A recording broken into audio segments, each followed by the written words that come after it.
Mahatma Gandhi public school आणि junior कॉलेजच्या आजच्या या वार्षिक स्नेहसंमेलनाच्या कार्यक्रमाप्रसंगी हजर असणारे माननीय शिवदासजी कांबळे साहेब, या इथे उपस्थित आमचे मित्र अल्पसंख्याक, आमच्या भारतीय जनता पार्टी अल्पसंख्याकचे अध्यक्ष आमचे मित्र अकबरजी सय्यद, या इथे उपस्थित असणारे पोलीस उपनिरीक्षक ज्यांचं नावही नितीन पाटील आहे, त्याचे नितीन पाटील साहेब, आणि मंचावर उपस्थित आहेत KVS ट्रस्टचे फाउंडर संस्थापक प्रोफेसर S कृष्णकुमार, आणि उपस्थित या कार्यक्रमासाठी उपस्थित सर्व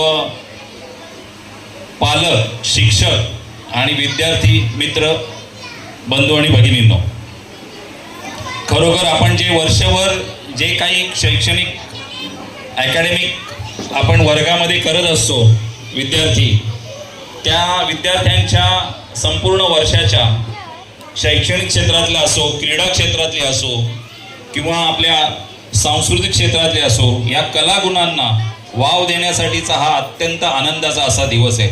आम्ही जेव्हा प्रवेश केला तेव्हा आम्ही बघितलं मुली चांगल्या नटून थटून, चांगल्या नऊवाऱ्या साड्या घालून, छान छान कपडे घालून, मुलं चांगले फेटे घालून, छान छान, म्हणजे आजचा दिवस हा तुमचा आनंदाचा आहे, संपूर्ण वर्षभर केलेल्या परिश्रमाचा आहे. शिक्षकांचं आपल्याला लाभणारं मार्गदर्शन आणि प्रसंगी पोटाला चिमटा घेऊन आपले पालक जे आपल्याला वर्षभर आपली मुलं शिकवण्यासाठी जी धडपड करत असतात, त्यांचा हा आनंद साजरा करण्याचा दिवस, खरोखर कौतुकाचा दिवस.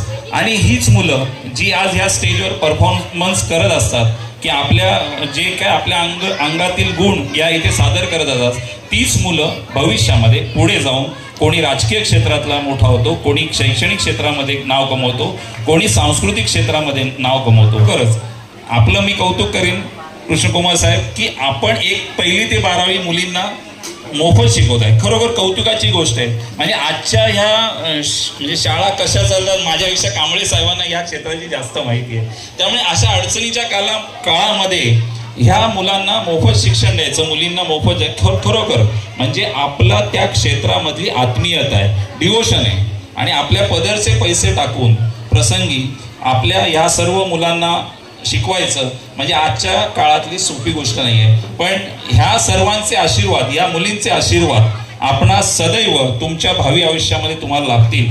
तुम्ही जेव्हा मागे वळून पाहाल भावी आयुष्यात, तेव्हा ही घडलेली पिढी ही तुम्हाला दुआ देत असेल, आशीर्वाद देत असेल, आणि ते तुमचं यश असेल.